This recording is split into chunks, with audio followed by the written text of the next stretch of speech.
আমাদের এই বিধানসভার একজন বিধায়ক যাদবলাল নাথ উনি গত 28 তারিখ বা 27 তারিখের অধিবেশনে একটা নীল ছবির ক্লিপিংস দেখছিলেন বিধানসভার ভেতরে এবং ফলাওভাবে এটা ভাইরাল হয়েছে সোশ্যাল মিডিয়ায়।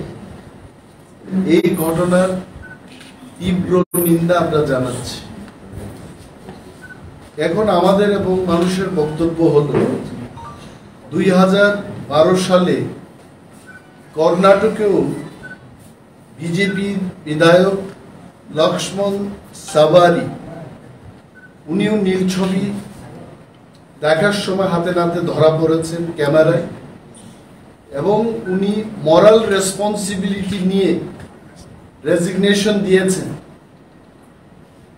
উনি দুঃখ প্রকাশ করেছেন এবং পরবর্তী সময় একই ব্যক্তি he became deputy chief minister of the state of Karnataka, মানে ক্ষমা চেয়েছেন, নিজের ভুলটা স্বীকার করে উনি রেজিগনেশন দিয়ে পরবর্তী সময় কিন্তু সেই রাজ্যের উপমুখ্যমন্ত্রী হয়েছে। এটা দৃষ্টান্ত।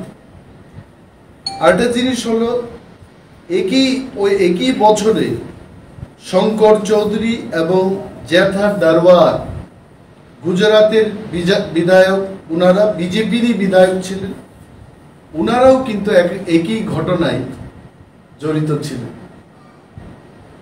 আমাদের বক্তব্য হলো যে পবিত্র বিধানসভায় আজকের সভ্য জগতে মানুষের সাথে কথা না বলে একজন বিধায়ক এইভাবে নীল ছবির ক্লিপিংস দেখবেন, এই ঘটনাকে আমরা নিন্দা জানাব। আরেকটা জিনিস হচ্ছে এই অধিবেশন চলাকালীন সময় আমরা দেখেছি মাননীয় পর্ষদ বিষয়ক মন্ত্রী রতন বাবুনি বারবার বলেছেন, কয়েকজন বিধায়ককে লক্ষ্য করে উনি টিটকারি দিয়ে বলেছেন যে ইংরেজিতে শক্তপুক্ত হতে পারেন কিন্তু অঙ্কটা নাকি যাদব বাবুর থেকে শিখে নেওয়ার জন্য। আমাদের প্রশ্ন হলো যে রতন বাবু যে গণিতের কথা বললেন, এটি কি এই গণিত যে সবার মধ্যে বসে নীল ছবি দেখবে, এটা কি গণিত? আর এই গণিতটা কি পাতি গণিত না বীজ গণিত না ত্রিগোণমেট্রি? এটা রাজ্যের মানুষ জানতে চায়। আমরা বা আমি যাদব বাবু ব্লু ফিল্ম দেখতে পারবেন না এই দাবি করার অধিকার আমার নেই। একটা মানুষের ব্লু ফিল্ম দেখার অধিকার থাকতেই পারে, কিন্তু this is not the place. এই বিধানসভার মধ্যে বসে এই নীল ছবি দেখার জায়গা নাই। এবং সেশন চলাকালীন অধ্যক্ষ মহোদয় কথা বলছিলেন, মাননীয় বিধায়করা কথা বলছিলেন জনস্বার্থে, সেই সময় এই ঘটনা উনি করেছেন। এবং বিশেষ করে ভারতীয় জনতা পার্টির দৃষ্টি আকর্ষণ করে বলবো, যেখানে রাহুল গান্ধী যিনি সাংসদ ছিলেন, কোন একটা নির্বাচনী র্যালিতে একটা কথা বলতে গিয়ে সেই কথার ভিত্তিতে ওনাকে সাংসদ পদ খারিজ করে দেওয়া হলো। তো এখানে মোদিজির ইমেজ নষ্ট হলো না? বিজেপির এই বিধায়ক ত্রিপুরা বিধানসভায় বসে নীল ছবি দেখছে, এটা মোদিজির ভারতবর্ষের প্রধানমন্ত্রীর ইমেজটা নষ্ট হয়নি?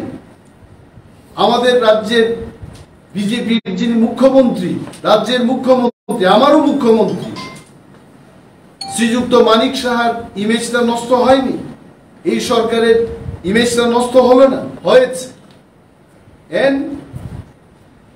আমরা দাবি জানাবো যে চেয়ারটাতে যাদব বাবু বসে এই ব্লু ফিল্মটা দেখেছে, এই চেয়ারটাকে যেন বের করে এনে গঙ্গার জলে এটাকে পরিশুদ্ধ করে এই চেয়ারটাকে আবার বিধানসভার ভিতরে নিয়ে যাওয়া হয়।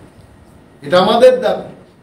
কারণ এই পবিত্র বিধানসভায় অপবিত্র কাজ এইভাবে করবেন, এই চেয়ারটাকে পরিশুদ্ধ করতে হবে এবং যাদব বাবুকে সেইখানে যেন আর বসানোর কোনো বিধান না রাখে স্পিকার মহোদয়কে অ্যাকশন নিতে হবে। আমরা দেখেছি উড়িষ্যায় এই নীল নকশা নীল ছবি দেখার ইয়েতে অভিযোগে নবকিশোর দাস কংগ্রেসের MLA ছিলেন, উনি সাসপেন্ড হয়েছেন বিধানসভা থেকে।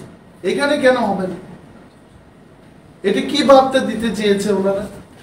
নাও if they don't take action, যদি ভারতীয় জনতা পার্টি এবং ভারতীয় জনতা পার্টির পরিষদীয় দল যদি যাদব বাবুর বিরুদ্ধে অ্যাকশন না নেন, তাহলে কি রাজ্যের মানুষকে বার্তা দিতে চান যে সবকিছু কাজ খুল্লম খুলা করতে থাকবে, মানে সভ্য জগতে অসভ্যের মতো চলবো আমরা? এই বার্তা তো চলে যাবে মানুষের কাছে। আমরা অনুরোধ করব যে মাননীয় বিধায়ক, মাননীয় স্পিকার এই ঘটনার তদন্ত করে বিধায়ক যাদবলাল নাথ, যিনি অঙ্কে স্পেশালিস্ট, উনার বিরুদ্ধে অ্যাকশন এবং এমনই একটা শাস্তি হোক যা অন্তত আগামী 6 বছর এই পবিত্র হাউসে যেন উনি না আসতে পারে, তার একটা বিধান। This is our demand. এবং এই ব্যাপারে আমার মনে হয় বিভিন্ন দল এবং বিধানসভার পরিষদীয় দলের অন্যান্য নেতৃবৃন্দরাও ওনাদের প্রতিক্রিয়া জানাবেন। আমরা রাজ্যের মানুষের পাশে থাকব। রাজ্যে মহিলাদের ধর্ষণ হচ্ছে, বিচার পাচ্ছে না মানুষ, আর এই সমস্ত জিনিসকে যদি আমরা আরো বেশি করে মানুষের জন্য খোলাখুলিভাবে দেখার যদি ব্যবস্থা করে দিই, তাহলে এই রাজ্যে থাকবে মহিলাদের সুরক্ষা থাকবে? কিছুই থাকবে না। কিছু কিছু দেশে তো পর্ন ফিল্ম দেখার উপর ব্যান রয়েছে, নিষেধাজ্ঞা আছে। এখানে কি করে দেখবেন? I am not telling, Yadav বাবুকেও বলছি আপনি ব্লু ফিল্ম দেখবেন, কিন্তু এখানে না। and this has to be answered. The action should be taken by the honorable speaker of the house. Thank you.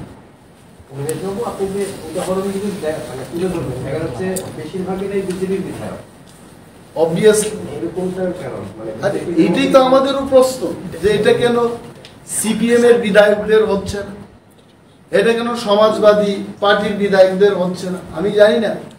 পর্ষদ বিষয়ক মন্ত্রী, ওনাকে আপনারা প্রশ্ন করবেন, সচরাচর ওনার কাছে অনেক তথ্য থাকে। আমি ভাবছিলাম যে এরোপ্লেন থেকে নেমে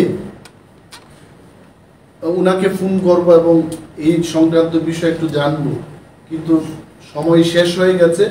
তবে এই প্রেস মিটের পরও আমি ওনার থেকে তথ্যটা নিতে চেষ্টা করব যে আরো কোন কোন দলের বিধায়করা ব্লু ফিল্ম দেখেছে এবং তাদের বিরুদ্ধে কি ব্যবস্থা হয়েছে, এটা আমি জানবো না। অনিমেষ বাবু, একটা বিষয় যে আপনি যেহেতু বিরোধী দলের নেতা এবং বিধানসভায় দেখা গেছে সেখানকার যিনি শাসক দলের পার্লামেন্টারি যিনি মিনিস্টার রয়েছেন রতনবাবু একাধিকবার একাধিক বিষয়ে প্রত্যেককে বিভিন্ন শিক্ষণীয় বিষয়ে সেখানে বলেছেন। তো আপনি বিরোধী দলনেতা হিসেবে এই বিষয়গুলি কি মানিক সাহা, যিনি মুখ্যমন্ত্রী কিংবা পার্লামেন্টারি মিনিস্টার, ওনার সকাশে তুলে ধরেছেন, কথা বলেছেন? দেখুন, একটা জিনিস হচ্ছে শিক্ষণীয় বিষয় সবাই বলে। একটা লোক যদি রাত্রি 12টা পর্যন্ত পড়াশোনা করে সে যদি 35% মার্কস পায়, তাকে আমি কি বলবো? আর কিছু কিছু ছাত্র থাকে যারা পরীক্ষার ঠিক 2 দিন আগে পড়াশোনা করে 70% মার্কস পায়। আর এমএলএদের, জনপ্রতিনিধিদের এমন কি প্রিপারেশনের দরকার আছে যে আমি রাত্রি 3টা অবধি বসে প্রিপারেশন করব? The preparation happens when you go to the people. যখন আমি উজান ময়দানে যাব, আমি ফলাকা বাড়িতে যাব, রৈশা বাড়িতে যাব, মানুষের কথা যখন শুনবো, পেটে ভাত নেই যখন চোখে দেখবো, this is the biggest preparation for an MLA. আমি বাতানুকূলীন পরিবেশে বসে ওই পত্রিকা কি লিখেছে, সেই পত্রিকা কি লিখেছে, অন্য মন্ত্রীকে হ্যাকেল করার জন্য বিধানসভাটাকে কোর্টের মতো তৈরি করে উকিলের কায়দায় দুই উকিলের মধ্যে তর্ক যুদ্ধের মতো ব্যবস্থা করা। আমি Animesh Debbarma as an LOP, my aim is not that. My aim is to raise জনস্বার্থ সংক্রান্ত বিষয়গুলো মাননীয় মন্ত্রী মহোদয়গণের সম্মুখে এবং সরকারের কাছে তুলে ধরা। নট মন্ত্রী মহোদয়দের কি করে বেকায়দায় ফালানো যায়, কোন নোটিশ কি হলো, কোন পত্রিকায় কি লিখেছে, কবিদের থেকে কবিতা এনে পাঠ করে আমি নিজের জ্ঞান জাহির করব না। আমি যাই বলবো এই হাউসে, I may be least qualified, I may be incapable to be leader of opposition, but my focus will remain the common people. The common people, তার কোনো জাতি থাকবে না, বর্ণ থাকবে না, সমস্ত অংশের মানুষের জন্য as a leader of the opposition বিধানসভায় আমি তাদের কথা বলবো। Thank you.